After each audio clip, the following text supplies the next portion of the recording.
Здравствуйте. На телеканале «Новый век» программа «Вызов 112» в студии Алия Хайрудинова. И сегодня мы покажем погоню за Окой в Азнакаевском районе. Остановили машину, только прострелив колеса. Приговор за убийство случайного встречного мужчины. В действительности я не преследовал целью убивать кого-то. Я защищал свою жизнь. И вердикт суда за убийство Евгения Деданина. Он был очень добрый, отзывчивый. Трагичная история бугульминского предпринимателя. Это и не только прямо сейчас.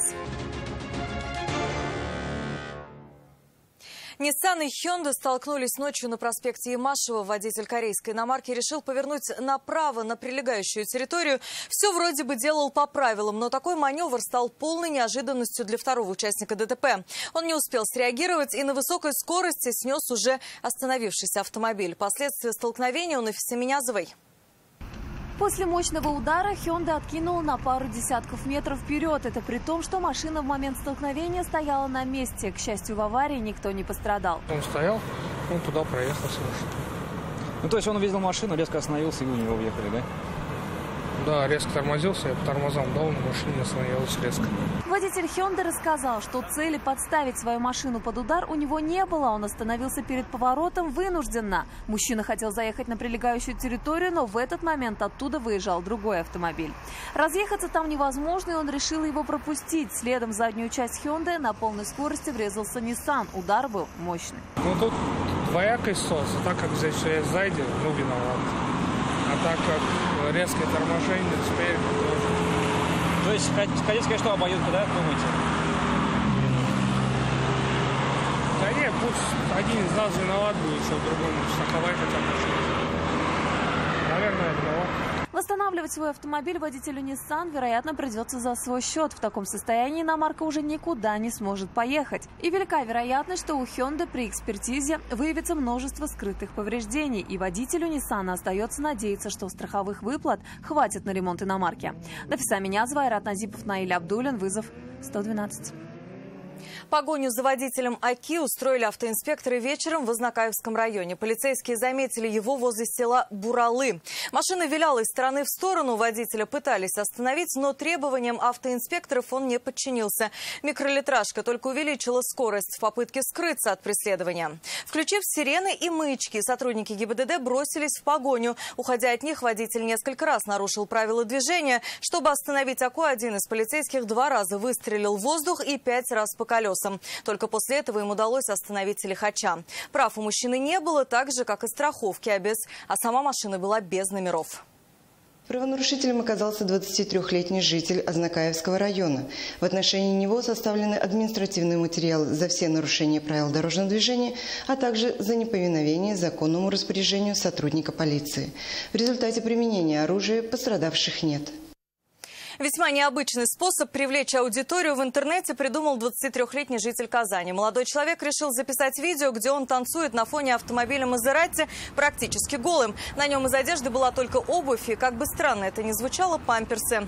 Все происходило на Кремлевской дамбе, прямо на оживленной дороге. Необычного танцора записали на видео прохожие и выложили в соцсети. Кадрами тут же заинтересовались автоинспекторы. Они быстро вычислили нарушителя и оштрафовали его почти на 13 тысяч рублей. Свою вину в совершении грубого административного правонарушения признал в полном объеме. В отношении правонарушителя составлены 4 административных материала: управление транспортных средств без полиса ОСАГО, остановка транспортных средств далее первого ряда от края проезжей части. Будучи пешеходом, находился на проезжей части без цели перехода. Умышленно создал помеху дорожного движения, тем самым создал грубую угрозу безопасности дорожного движения.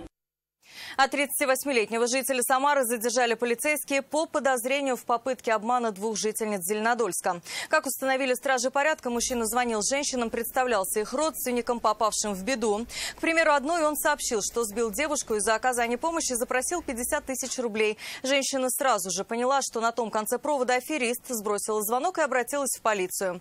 Во время задержания мужчина свою вину признал и рассказал, что таким образом успел обмануть почти 20 человек. В отношении него было возбуждено дело о покушении на мошенничество. Верховный суд Татарстана вынес приговор 34-летнему жителю Казани, обвиняемому в убийстве человека на пляже возле Заинского водохранилища. Тогда между случайными встречными людьми произошел конфликт, который для одного закончился гибелью, для другого – скамьей подсудимых. О трагедии и вердикте суда Рамиль Шайдуллин. Я сожалею о том, что человек умер. Мои соболезнования потерпевшей стороне. Но ни родные, ни близкие погибшего мужчины эти слова не услышали. В суд на приговор они не пришли. Слишком больно постоянно слушать все детали смерти родного человека. В действительности я не преследовал целью убивать кого-то. Я защищал свою жизнь от пьяного хулигана.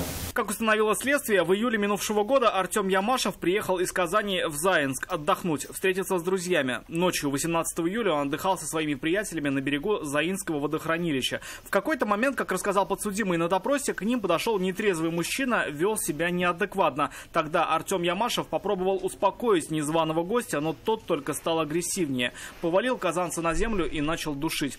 Обвиняемый уверял, что у него не оставалось другого выбора, как схватить первое, что попалось под руки, и ударить им своего противника. Потерпевший первый спровоцировал драку, конфликт, потащил моего подзащитного в сторону, начал его душить, отчего мой подзащитный начал терять сознание, наносил ему удары. Вот в результате этого единственный выход остался у моего подзащитного вот так вот воспользоваться неустановленным следственным предметом. Что схватил, не знает сам. Не нашли, чем подозреваемый проткнул мужчине грудь и живот, и следователи. Пострадавшего тогда увезли в больницу, но через несколько часов от полученных ранений мужчина скончался. Артема Ямашева задержали и предъявили обвинение в убийстве. Мужчина уверяет, цели лишить человека жизни у него не было, хотел спасти свою. И в отчаянии после задержания сорвался на судью, оскорбил представителя Фемиды нецензурной бранью. Орган предварительного следствия Ямашев обвинялся в убийстве потерпевшего из хулиганских побуждений и в оскорблении судьи по рассмотрению его жалобы. Единственной надеждой на понимание, говорит, стала коллегия присяжных. Он выбрал именно эту форму правосудия. И народные заседатели решили, что убийства не было.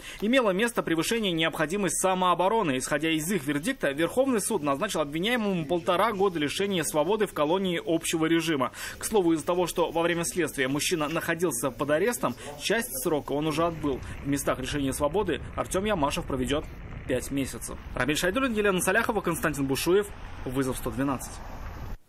К 12 годам лишения свободы приговорил Бугульминский суд Араика Мирзаяна, обвиняемого в убийстве известного предпринимателя Евгения Деданина. Как доказали следователи, именно он 1 сентября минувшего года 3 раза нажал на курок, расстреляв бизнесмена почти в упор. Поводом для расправы, как сам потом сознался, была месть за погибших друзей. За 2 года до убийства в дом к Евгению Деданину ворвались люди в масках, но во время борьбы хозяин обоим нанес смертельные ранения. Елена Соляхова с подробностями этой громкой истории. Он был очень добрый, отзывчивый. Это были единственные слова, которые смогла произнести в суде вдова погибшего бизнесмена Евгения Деданина. Женщина быстро покинула судебное заседание. Общаться с журналистами сил в себе не нашла. Араик Мирзаян не скрывал, он мстил. Уроженец Армении, житель Самары, специально приехал летом минувшего года в Бугульму, чтобы убить Евгения Деданина, по чьей вине, как он считал, погибли его друзья. 2 года назад рано утром в дом бизнесмена ворвались 2 человека в масках с предметом, похожим на пистолет. Связали хозяина дома, его жену и приятеля, гостившего у них в тот день. Но, сумев освободиться, Евгений Деданин схватил 2 ножа и в пылу борьбы нанес обоим ворвавшимся смертельные ранения. Один скончался в гараже, второй смог выйти на улицу и упал на дороге. Их приятеля, ждавшего на улице, потом нашли и приговорили к 6 годам лишения свободы. Следствие доказало, что целью нападения было ограбление. Его долго планировали. Самого Евгения освободили от уголовной ответственности. Он защищал свой дом, но Араик Мирзаян с этим не согласился и приехал вершить свое правосудие. Андрей потом зашел, кричит, Женю стреляли. Как установили следователи, утром 1 сентября Араик Мирзаян подкараулил Евгения Деданина возле его рабочего офиса. Когда мужчина зашел во двор, он подкрался к нему сзади и выстрелил 3 раза. Ранения оказались смертельными. Бизнесмен скончался на месте, скрыться подозреваемому не дали свидетели преступления. Подсудимому Мирзаяну Араику Карленовичу представляется последнее слово. Бугульминский городской суд поставил точку в этом деле и приговорил Мирзаяна к 12 годам лишения свободы в колонии строгого режима. Помимо этого, мужчина должен будет выплатить штраф в размере 200 000 рублей. Елена Саляхова, вызов 112. Это все, о чем мы успели вам рассказать. В студии была Алия Хайрудинова. Увидимся и не бросайте вызов судьбе. Вдруг она его примет.